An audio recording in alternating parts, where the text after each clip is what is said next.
नमस्कार मित्रांनो. तर आज पुन्हा एकदा आलो आहे आपल्यासाठी एक नवीन कोरी कथा घेऊन, ज्या कथेचं नाव आहे कविता.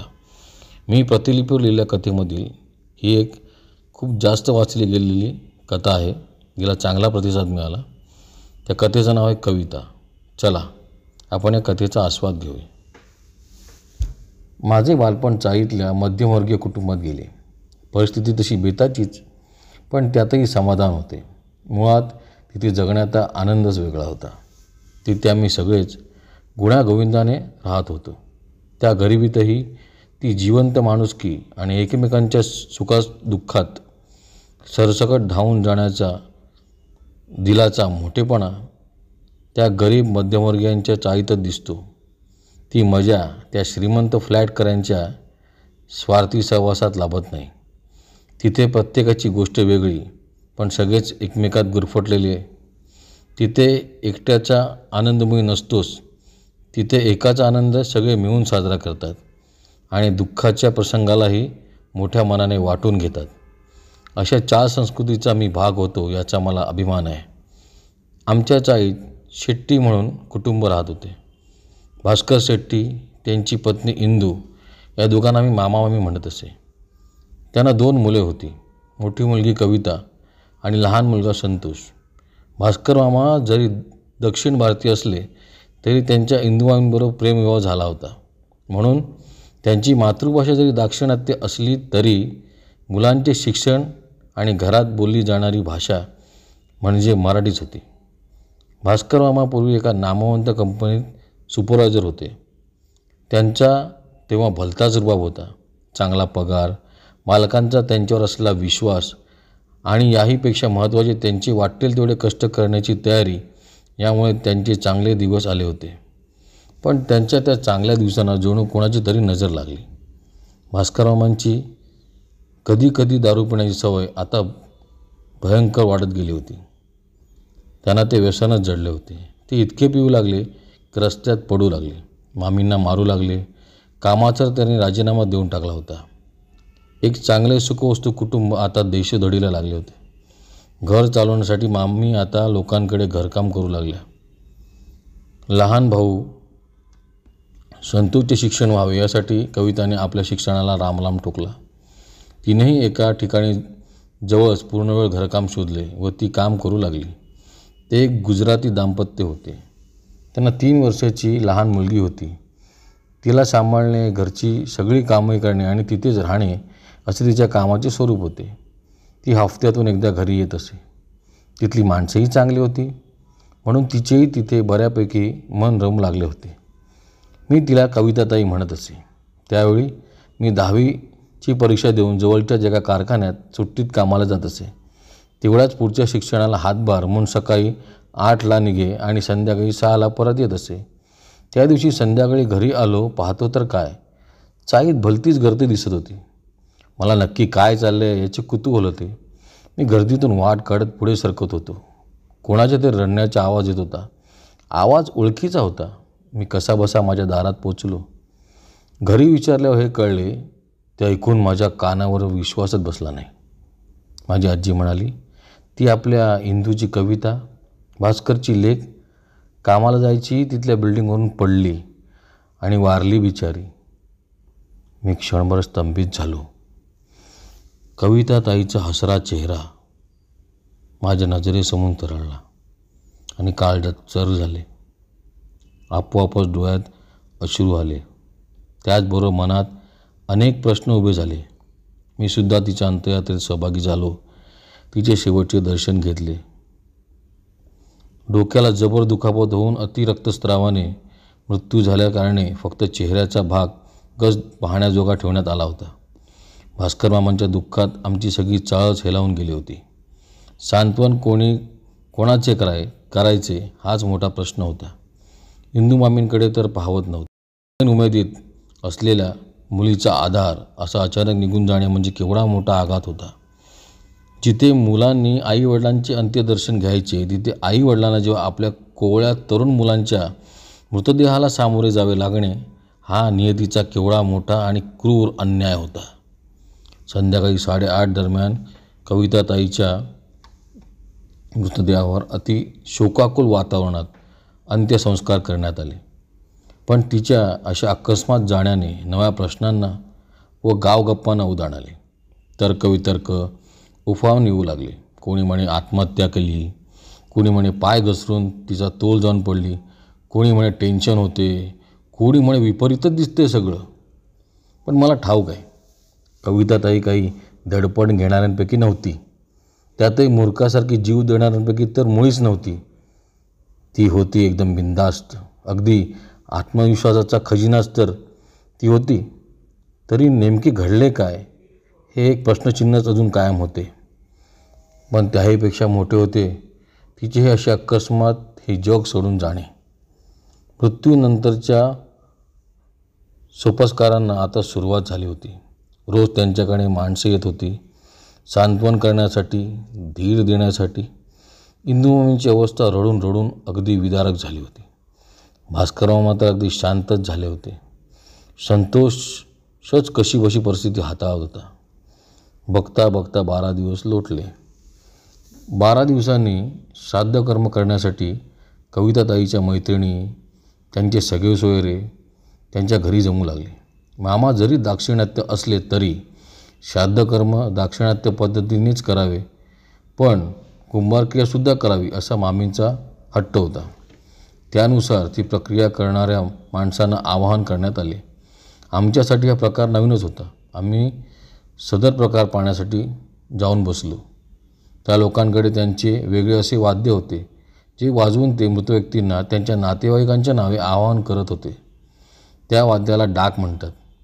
ते वाजवण्याची पद्धत आणि आवाहन करण्याची पद्धत काही वेगळीच होती. ह्या प्रकरणाला सुरुवात होऊ लागली तशी 20 मिनिटे झाली असावीत. अचानक त्या बसलेल्या मुलींपैकी एका मुलीने वेदनेने ओरडायला सुरुवात केली. ती कविताताईची फार जवळची मैत्रीण होती. आता वाजवणे थांबले. त्या मुलीच्या बाजूने सगळ्यांना जागा मोकळी करण्यात आली. त्या आवाहन करणाऱ्या माणसाने त्या मुलीला विचारले, सांग तू कोण आहेस? तिने विव्हळत उत्तर दिले, मी मी मी कविता आहे. तो माणूस, कशावरून? मी कविताच आहे. तो माणूस, ठीक आहे. त्या माणसाने कवितासमोर तिचा भाऊ संतोष याला बसवले. हातात लपवून उजव्या हातात जास्वंदीचे फूल आणि डाव्या हातात सुपारी दिली. त्यापुढे तो माणूस विचारू लागला, याला ओळखतेस का? ती त्याच विवळत्या आवाजात, संतोष, माझा भाऊ. तो माणूस, मग जर तुझं खरंच कविता असशील तर त्यांच्या कुठल्या हातात काय हे ओळखून दाखव. बाबा संतोष, दोन्ही हात पुढे कर. संतोषने हात पुढे केले. त्या बंद मुठींकडे ती शांतपणे पाहत होती. सगळे वातावरण शांत झाले.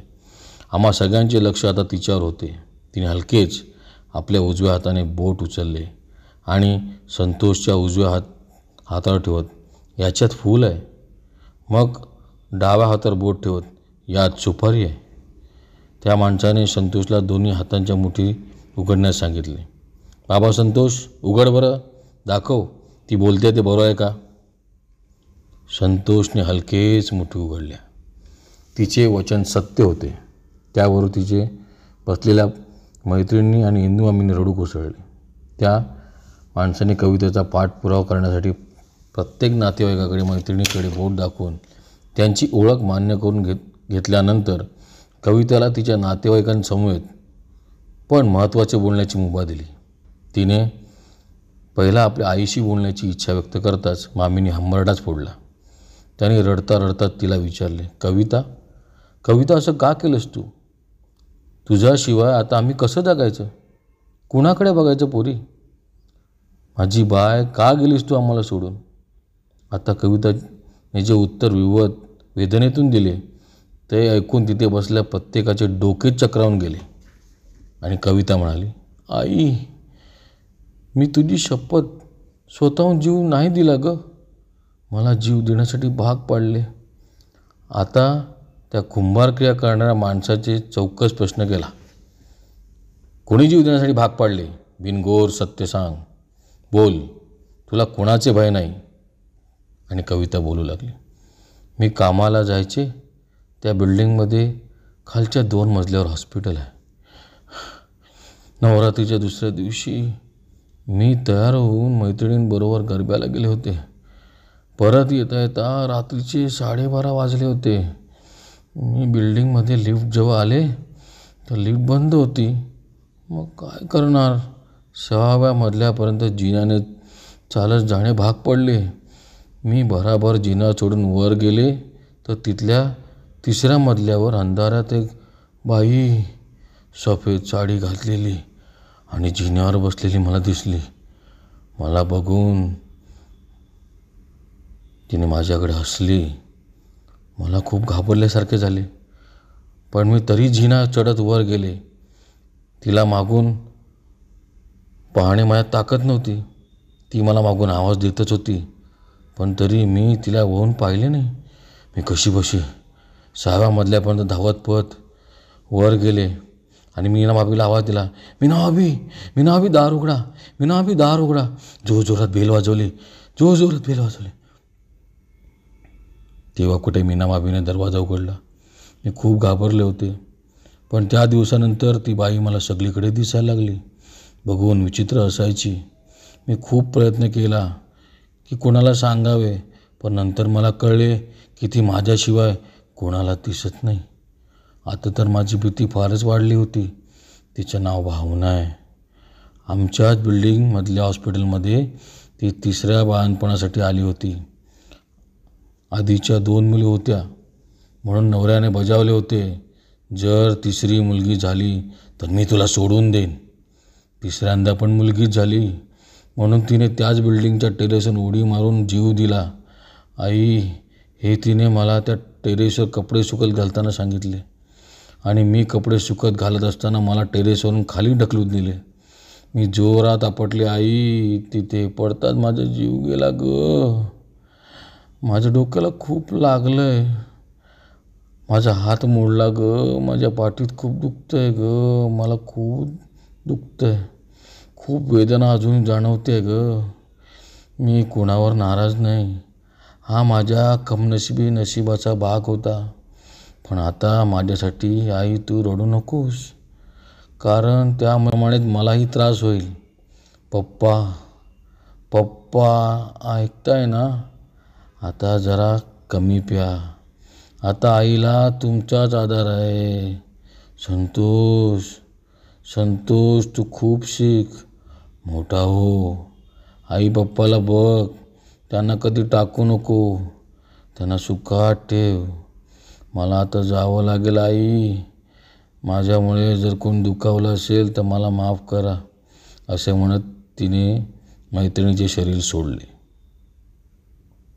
मैत्रीण बेशुद्ध अवस्थेत जमिनीवर कोसळली. तिच्या तोंडावर पाणी मारून तिला भानावर आणले गेले. कविता निघून गेली होती, सगळ्या प्रश्नांची उत्तरे देऊन अनंताच्या आणि मुक्तीच्या मार्गावर मार्गक्रमण करण्यासाठी. धन्यवाद. तर मित्रांनो, आता आपल्यासमोर सादर केलेली ही कथा आपल्याला कशी वाटली ती कमेंट सेक्शनमध्ये कळवा. आमच्या गोष्ट आवडली असेल तर आमच्या चॅनलला लाईक करा, सबस्क्राईब करा. आणि आता आम्ही रजा घेतो. लवकरच येऊ आपल्यासाठी एक नवीन कथा घेऊन. तर तिथपर्यंत जय हिंद, जय शिवराय, जय भीम.